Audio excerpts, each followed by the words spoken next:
It was electrifying floor routine that turned UCLA gymnast, music, star Caitlin Ohashi into a viral sensation. I couldn't stop watching. Your energy is contagious. But behind that smile is a legacy of pain. It was more music. Like, you don't look like a gymnast. You look like you swallowed a pig. You had coaches tell you that is just disgusting. She was the victim of fat shaming. I couldn't accept myself. Caitlin, music, scored better than Simone Biles. But while Biles went on to win 4 Olympic gold medals, why isn't she going to the Olympics again? There was a time where I was on top of the world. I was unbeatable until I wasn't. Oh, that was horrible. I am now known as the music coach of Caitlin Ohashi. I was in the fight for my life. I had so much hate in me, and I, music, was trying to rebel and take it out on my new coaches here because I'm one of the most decorated music coaches. I'm relentless, mean, basically. And I said to her, "You get it? I am hired to win." One day, Caitlin looked me in the eye and said, "I hate myself. Winners make adjustments and losers make excuses." I was told that it was embarrassing how big I become. I was compared to a bird that couldn't, music, fly. These are all things that when I was skinny, I was told. So, what would they think of me when, music, I had become big? I couldn't accept myself. Gymnastics, music, was my worth. It was my life. I hated myself. It's a lot of pressure just because you can never escape music. So, you go into the gym and you hear all about how big you look, and then you go on social, music, media, and you hear from the people that are following you. So, you don't really ever escape it, music. And then even when you look in the mirror because you've heard it so much, you start believing it. It was more music, like, don't eat. You look like an elephant. You look like you swallowed a pig. You had coaches tell you that? Yeah, I did. Music. The athletic director calls me in her office and says, "We are going to make a change with our head coach, and we, music, would like for you to be the new head coach." I don't know the first thing about gymnastics. I'm like, "Can I get any more?" She goes, "No, music, just go figure it out." How am I supposed to lead one of the premier programs in the country? I did what I thought, music, was the very, very smart thing to do. In my mind, a coach was tough-talking, relentless, snarky at, music, times, no grey area, black and white, mean basically. So, I, music, learned to say things like, winners make adjustments and losers make excuses. Music. When I came out here, it was really hard because I had so much hate still left in me, and I was trying to rebel and take it out on my new coaches, music, here. And I will never forget a team meeting we had halfway through her freshman season. And Caitlin, music, very clearly and unapologetically said, "I, music, just don't want to be great again." I felt like, music, I got sucker punched. My first thought was, then why the heck am I going to honor your, music, scholarship?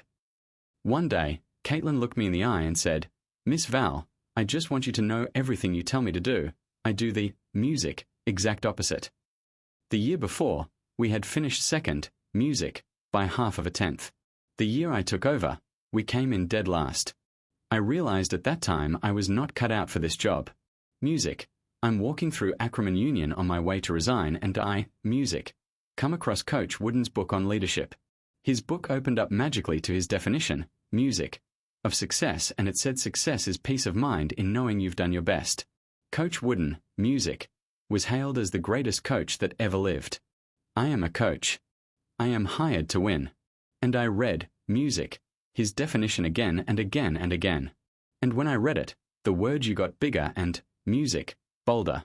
Success is peace of mind and knowing you have done your best. And I had the biggest aha, music, moment of my life. I had been trying to be somebody else.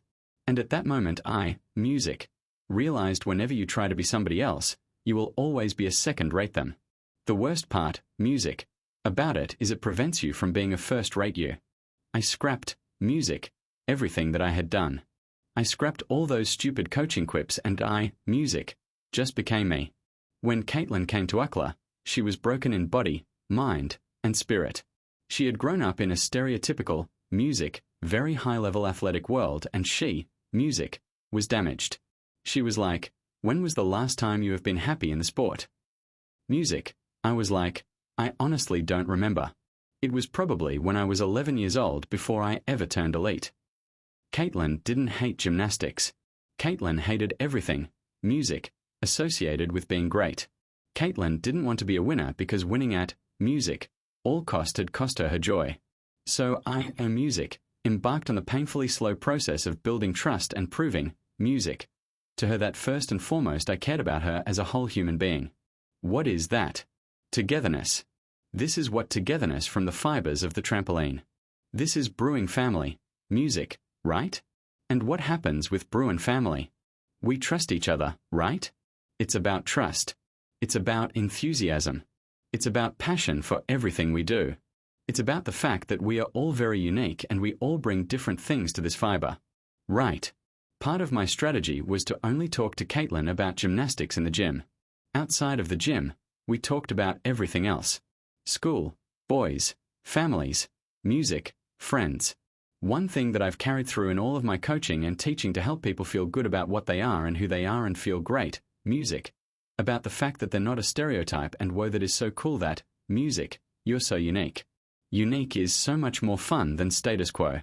I start with I'm going to help you become the, music, best person that you can be and I'm going to help you become a champion in life.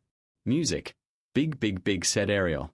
It took me finding Miss Val and Akla and having a different goal, music, and path to follow to finally find joy and love within sport again. We finally had music to go through and build this trust between each other because that's the first time I've ever felt a connection with a coach that strong. My mom wasn't, music, exactly happy when I quit elite gymnastics and wanted to go to college. Miss B.A. asked, music, her why she had like a change in her heart and she said, I see how happy my daughter is. And that's all it, music, took to feel like a person again, leaving the sport feeling untouched by it. At the end of the day, I think this should have been my path. I haven't been able to feel this type of happiness in a long time. I found my joy, my voice, music, myself, and my love for the sport. It's not the outcome. It's not me standing on a podium with medals. It's me being, music, able to walk out with a smile on my face and truly being like happy with myself. That's first. Music. I don't remember the faces of my biological mom and father. I can see their figures, but I don't even remember what they look like. They were the only people who believed in me because of my vitiligo, a skin condition that caused patches of my skin to turn white. And in my village,